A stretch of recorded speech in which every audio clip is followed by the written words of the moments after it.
ಮೈಸೂರಿನ ಸಿಹಿ ಪರಂಪರೆ ಇದೀಗ ಮಲೆನಾಡಿನ ಹೆಬ್ಬಾಗಿಲಲ್ಲಿ ಆರಂಭ.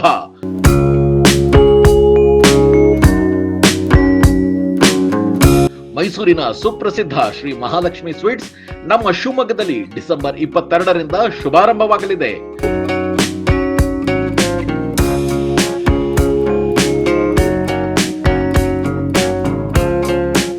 ಬನ್ನಿ, ನಾವೆಲ್ಲರೂ ಸಿಹಿ ಸಂಭ್ರಮದಲ್ಲಿ ಭಾಗಿಯಾಗೋಣ.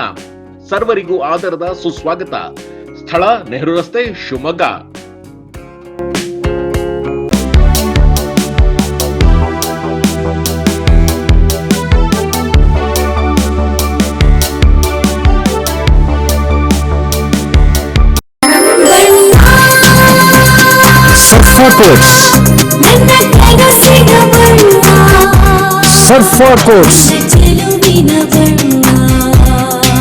ಸರ್ಫಾ ಕೋಟ್ಸ್ ರವರ ಸುದೀರ್ಘ ಬಾಳಿಕೆಯ ಸುಂದರವೂ ಆದ ಜಲಾಧಾರಿತ ಪರಿಸರ ಸ್ನೇಹಿ ಪೇಂಟ್ಗಳನ್ನೇ ಬಳಸಿ. Surfa luxury emulsion paint, odourless, low VOC, good for health, good for earth. Surfa coats. ರಾಜ್ಯದಲ್ಲಿ ಕಾನೂನು ಸುವ್ಯವಸ್ಥೆ ಕುಸಿಯುತ್ತಿರುವುದು, ಗೋಕಳ್ಳ ಸಾಗಾಣಿಕೆ ಮತ್ತು ಹೆಚ್ಚುತ್ತಿರುವ ಮಾದಕ ವಸ್ತುಗಳ ಜಾಲದ ಬಗ್ಗೆ ಶಿವಮೊಗ್ಗ ನಗರ ಶಾಸಕ ಎಸ್ಎನ್ ಚನ್ನಬಸಪ್ಪ ಅವರು ಬೆಳಗಾವಿಯಲ್ಲಿ ನಡೆಯುತ್ತಿರುವ ಚಳಿಗಾಲದ ಅಧಿವೇಶನದಲ್ಲಿ ಸರ್ಕಾರದ ಗಮನ ಸೆಳೆದರು. ರಾಜ್ಯದಲ್ಲಿ ಕೊಲೆ, ಅತ್ಯಾಚಾರ, ಚೈನ್ ಸ್ನ್ಯಾಚಿಂಗ್ ಪ್ರಕರಣಗಳು ಏರುತ್ತಿರುವುದು ಆತಂಕಕಾರಿಯಾಗಿದೆ. ಪೊಲೀಸರು ಕಠಿಣ ಕ್ರಮ ಕೈಗೊಳ್ಳುವಲ್ಲಿ ವಿಫಲರಾಗುತ್ತಿದ್ದು, ಸಾರ್ವಜನಿಕರಲ್ಲಿ ಭಯದ ವಾತಾವರಣ ನಿರ್ಮಾಣವಾಗಿದೆ. ಗೋಹತ್ಯೆ ನಿಷೇಧ ಕಾಯ್ದೆ ಜಾರಿಯಲ್ಲಿದ್ದರೂ ಹಗಲು ಹೊತ್ತಿನಲ್ಲೇ ಅಕ್ರಮ ಗೋಮಾಂಸ ಮಾರಾಟ ಮತ್ತು ಕಳ್ಳ ಸಾಗಾಣಿಕೆ ಅವ್ಯಾಹತವಾಗಿ ನಡೆಯುತ್ತಿದೆ. ಅಮಾಯಕ ರೈತರ ಜಾನುವಾರುಗಳನ್ನು ಕದಿಯುವ ಜಾಲದ ವಿರುದ್ಧ ಕಠಿಣ ಕ್ರಮ ಜರುಗಿಸಬೇಕು ಎಂದು ಆಗ್ರಹಿಸಿದರು. ಯುವ ಪೀಳಿಗೆಯನ್ನು ಬಲಿ ತೆಗೆದುಕೊಳ್ಳುತ್ತಿರುವ ಡ್ರಗ್ಸ್ ಮತ್ತು ಗಾಂಜಾ ವ್ಯಸನ ಇಡೀ ರಾಜ್ಯವನ್ನು ವ್ಯಾಪಿಸುತ್ತಿದೆ. ಇದಕ್ಕೆ ಉದಾಹರಣೆಯಾಗಿ ಶಿವಮೊಗ್ಗದ ಆಘಾತಕಾರಿ ಘಟನೆಯೊಂದನ್ನು ಉಲ್ಲೇಖಿಸಿದ ಅವರು, ಹೆತ್ತ ಮಗಳ ಮಾದಕ ವ್ಯಸನದ ವರ್ತನೆಯಿಂದ ಬೇಸತ್ತ ತಂದೆಯೊಬ್ಬರು ಸ್ವಂತ ಮಗಳ ವಿರುದ್ಧವೇ ಪೊಲೀಸ್ ದೂರು ನೀಡುವ ಪರಿಸ್ಥಿತಿ ಒದಗಿ ಬಂದಿದೆ. ಇಂತಹ ಪ್ರಕರಣಗಳು ಸಮಾಜದ ಸ್ವಾಸ್ಥ್ಯವನ್ನು ಕೆಡಿಸುತ್ತಿವೆ ಎಂದು ಕಳವಳ ವ್ಯಕ್ತಪಡಿಸಿದರು. ರಾಜ್ಯದಲ್ಲಿ ಹದಗೆಡುತ್ತಿರುವ ಕಾನೂನು ಸುವ್ಯವಸ್ಥೆಯನ್ನು ಸರಿಪಡಿಸಲು ಮತ್ತು ಮಾದಕ ವಸ್ತುಗಳ ಜಾಲಕ್ಕೆ ಕಡಿವಾಣ ಹಾಕಲು ಸರ್ಕಾರ ತಕ್ಷಣವೇ ಎಚ್ಚೆತ್ತುಕೊಳ್ಳಬೇಕು ಎಂದು ಶಾಸಕ ಚನ್ನಬಸಪ್ಪ ಒತ್ತಾಯಿಸಿದರು. ನಿಮ್ಗೆ ಬಿಪಿ, ಶುಗರ್ ಇದೆಯಾ? ನಿಮ್ ಬ್ಲಡ್ ಅಲ್ಲಿ ಕೊಲೆಸ್ಟ್ರಾಲ್ ಲೆವೆಲ್ಸ್ ಜಾಸ್ತಿ ಇದೆಯಾ? ಈ ಚೈನ್ ಸ್ಮೋಕರ್ ಇದ್ರ ಅಂಡ್ ನಿಮ್ಗೆ ಏನಾದ್ರು ಕಿಡ್ನಿ ಸಮಸ್ಯೆ ಇದೆಯಾ? ಈ ತರ ಎಲ್ಲ ಇದ್ದು ನಿಮ್ ಕಾಲಲ್ಲಿ ನಡೆಯುವಾಗ ನೋವು ಬರೋದು, ಇಲ್ಲ ಕಾಲಲ್ಲಿ ಆರ್ದೇ ಇರುವಂತದ್ದು ಹುಣ್ಣಿರೋದು ಏನಾದ್ರು ಇದ್ರೆ ನಿಮ್ಗೆ ನಿಮ್ಮ ರಕ್ತನಾಳದಲ್ಲಿ ಬ್ಲಾಕ್ ಇದೆ ಅಂತ ಅರ್ಥ. ನಾನು doctor Nishita, consultant endovascular and intervention radiology, Nanjappa life care. ಈ ತರ ಸಿಂಪ್ಟಮ್ಸ್ ಇರೋರಿಗೋಸ್ಕರ ನಾವು ಒಂದು ಪೆರಿಫೆರಲ್ ಆರ್ಟರಿ ಡಿಸೀಸ್ ಕ್ಯಾಂಪ್ ನ ಕಂಡಕ್ಟ್ ಮಾಡ್ತಾ ಇದೀವಿ ನಂಜಪ್ಪ ಲೈಫ್ ಕೇರ್ ಅಲ್ಲಿ ಡಿಸೆಂಬರ್ 8 ಇಂದ ಡಿಸೆಂಬರ್ 31 ವರೆಗೂ. ಈ ಕ್ಯಾಂಪ್ ಅಲ್ಲಿ ನಾವು ನಿಮ್ದ ರಕ್ತನಾಳದಿರೋ ಬ್ಲಾಕ್ ನ ಡಯಾಗ್ನೋಸಿಸ್ ಮಾಡ್ತೀವಿ ಅಂಡ್ ಅದಕ್ಕೆ ಎಂಡೋವಾಸ್ಕ್ಯುಲರ್ ಟ್ರೀಟ್ಮೆಂಟ್ ಮಾಡ್ತೀವಿ. ಅಂದ್ರೆ ಪಿನ್ ಹೋಲ್ ಸರ್ಜರಿ, ಒಂದು ಸಣ್ಣ ಸೂಜಿ ಗಾತ್ರದ ರಂಧ್ರದಿಂದ ನಿಮ್ಮ ರಕ್ತನಾಳದಲ್ಲಿರೋ ಬ್ಲಾಕ್ಸ್ ನ ಓಪನ್ ಮಾಡ್ತೀವಿ.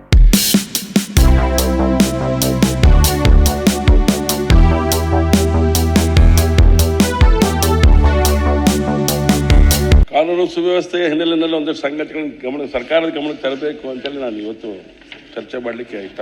ಈ ರಾಜ್ಯದಲ್ಲಿ ರಕ್ಷಣಾ ವ್ಯವಸ್ಥೆ ಇಲ್ಲ ಅಂತಿಲ್ಲ. ಯಾರು ರಕ್ಷಣೆಯನ್ನ ಮಾಡ್ತಾರೆ, ಸಂಬಂಧಪಟ್ಟಂತ ಇಲಾಖೆಗೆ ಬೇಕಾಗಿರುವಂತ ಒಂದು ಫ್ರೀಡಮ್ ಕೊಡುವಂತ ವ್ಯವಸ್ಥೆ ಇಲ್ಲಿ ಕುಸ್ತು ಹೋಗಿದೆ ಅಂತ ನಾನಂತೂ ಭಾವಿಸ್ತೀನಿ. ಯಾಕಂದ್ರೆ ಇಡೀ ರಾಜ್ಯದ ಒಂದು ವ್ಯವಸ್ಥೆಯನ್ನ ಕಾಪಾಡಿರೋವರೇ, ನಮ್ಮನ್ನು ಕಾಪಾಡ್ತಿರೋದು ಅವರೇ. ಅದ್ರ ಬಗ್ಗೆ ನಮಗೆ ಡಿಸ್ಪ್ಯೂಟೇ ಇಲ್ಲ ಇವತ್ತು.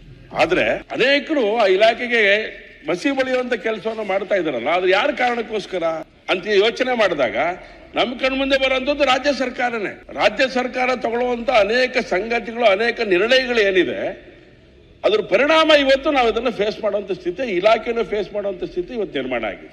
ಒಳ್ಳೊಳ್ಳೆ ಅಧಿಕಾರಿಗಳಿದ್ದಾರೆ, ಅದ್ರ ಬಗ್ಗೆ ನಾವು ಚರ್ಚೆ ಮಾಡ್ಲಿಕ್ಕೆ ಹೋಗೋದಿಲ್ಲ.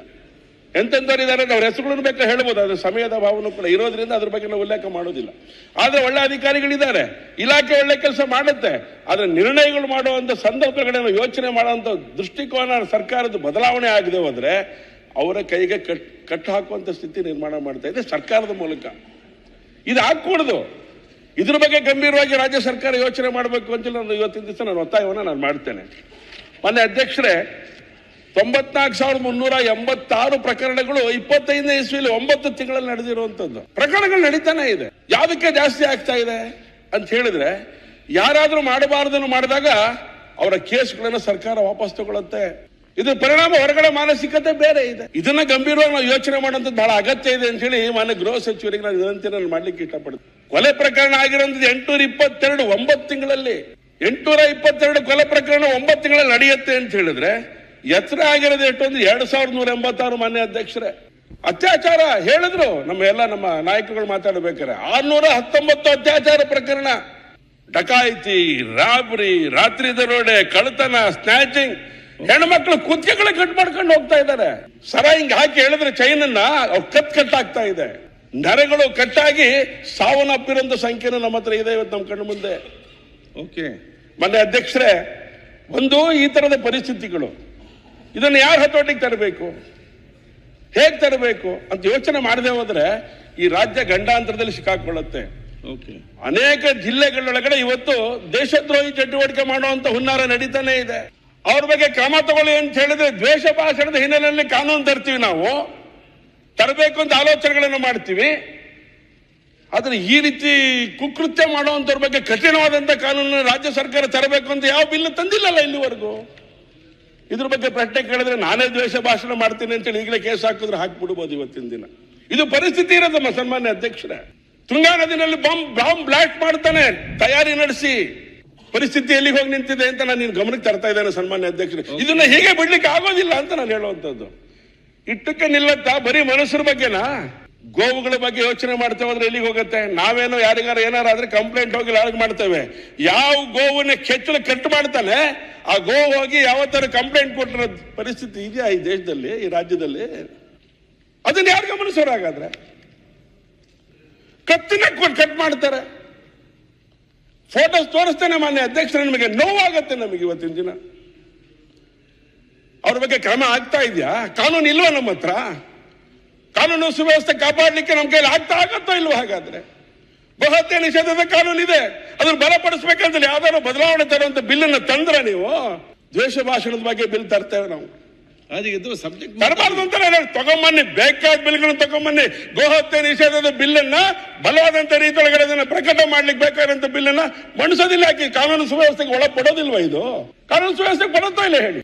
ನೂರಾರು ಗೋವುಗಳು, ಸಾವಿರಾರು ಗೋವುಗಳನ್ನ ಕೆಚ್ಚಲು ಬಾಲ ಕಟ್ ಮಾಡ್ತಾನೆ, ಕತ್ತನ್ ಕಟ್ ಮಾಡ್ತಾನೆ.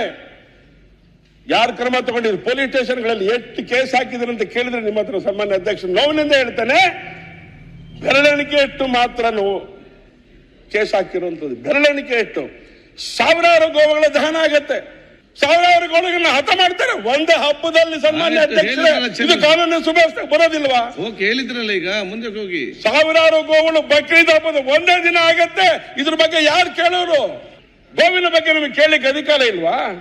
ಆ ಸಂದರ್ಭಗಳಲ್ಲಿ ಆಗುವಂತ ಪರಿಸ್ಥಿತಿಯನ್ನು ಗಮನಿಸಲು ಇಟ್ಕೊಂಡ್ರೆ ಸುವ್ಯವಸ್ಥೆ ಉಳಿಯತ್ತ ನಿಮಗೆ? ಕಾನೂನು ಸುವ್ಯವಸ್ಥೆ ಬಗ್ಗೆ ಯೋಚನೆ ಮಾಡಬೇಕಾದಂತ ಮಾನಸಿಕತೆಯನ್ನ ಈ ಸರ್ಕಾರ ಮೊದಲು ಬದಲಾವಣೆ ಮಾಡ್ಕೋಬೇಕು. ರಾಮಮೂರ್ತಿ, ಇದು ಮೊದಲನೇದು. ಇನ್ನೊಂದು ಸಂಗತಿ ಇದೆ ಸನ್ಮಾನ್ಯ ಅಧ್ಯಕ್ಷರೇ, ಹೇಳ್ತಾರೆ ಏನಣ್ಣ? ಕಂಟಿನ್ಯೂ. ಗೋಪಾಲ್ ಕಿಟ್ಟ ಅವರೇ, ಭಾರತ ದೇಶದಲ್ಲಿ ಅತಿ ಹೆಚ್ಚು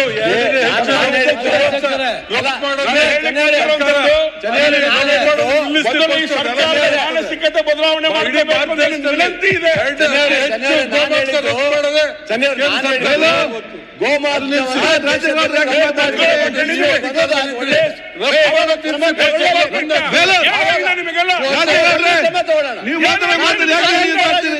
ಇರ್ತೇನೆ, ತಗೊಳ್ಳೋಣ, ಕಾನೂನು ತಗೊಳ್ಳೋಣ. ನಾ ಅಷ್ಟೇ. ಏನಾಗಿದೆ ಅಲ್ರಿ? ಗೋಹತ್ಯೆ ನಿರಂತರ ನಡೀತಾ ಇದೆ ಅಂತ ಹೇಳಿದ್ರೆ ಕಥಾಂತ ಕೊಡ್ತೀರಾ ನಮಗೆ?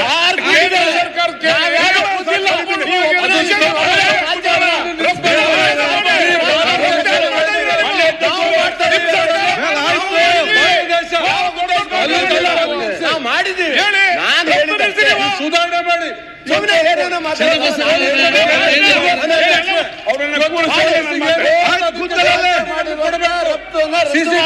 ಕೊಡಬೇಕು. ನಾವು ರೆಡಿ. ಗೋಪಾಲ್ ಕಿಟ್ಟ ನೋಡಿ, ಈ ತರ ಪರಿಸ್ಥಿತಿ ಇದೆಯಲ್ಲ, ಈ ಮಾನಸಿಕತೆಯನ್ನು ಬದಲಾವಣೆ ಮಾಡೋಕೆ ನೀವೆಲ್ಲರೂ ಬಿಲ್ ತಗೊಂಡು ಈಗ ನೋಡಿ ನೀವೀಗ ನಿಮ್ಮ ನೋವೆಲ್ಲ ಅರ್ಥ ಆಗ್ತದೆ. ನೀವು ವಿಚಾರ ಹೇಳಿದ್ದೀರಿ, ಅವ್ರೇನ್ ಹೇಳ್ತಾರೆ? ಇದು ಒಂದು ಭಾಗ. ಕೇಂದ್ರದ ಪ್ರಾಣಿಗಳ ವೇದನೆ ಕೇಳುವಂತ ಸರ್ಕಾರ ಇದಾಗ್ಲಿಲ್ಲ. ಇದು ಇನ್ನೊಂದಿದೆ. ಒಂದು ಘಟನೆ ನಡೀತು. ತಂದೆ ಮಗಳ ಮೇಲೆ ಕಂಪ್ಲೇಂಟ್ ಕೊಡುವಂತ ಸ್ಥಿತಿ ನಿರ್ಮಾಣ ಆಗಿದೆ ಮೊನ್ನೆ ಅಧ್ಯಕ್ಷರೇ. ಯಾವ್ದ್ರಿಂದ? ಡ್ರಗ್ಸ್ ಇಂದ. ಹೇಳಿದ್ರಲ್ಲ ಈಗ. ಡ್ರಗ್ಸ್ ಇಂದ ಅಲ್ಲ, ಅದು ಬೇರೆ ವಿಷಯ.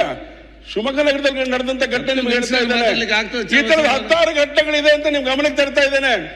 ಶಿವಮೊಗ್ಗ ನಗರಕ್ಕೆ IGP ಬಂದು ಹೋದ್ರು, ಸ್ಟೇಷನ್ಗಳ ಪರಿಸ್ಥಿತಿನ ಅಧ್ಯಯನ ಮಾಡಿದ್ರು, ಇಡೀ ನಗರದ ಪರಿಸ್ಥಿತಿಯನ್ನು ಅಧ್ಯಯನ ಮಾಡಿದ್ರು. ಕ್ರಮ ಏನಾಗಿದೆ?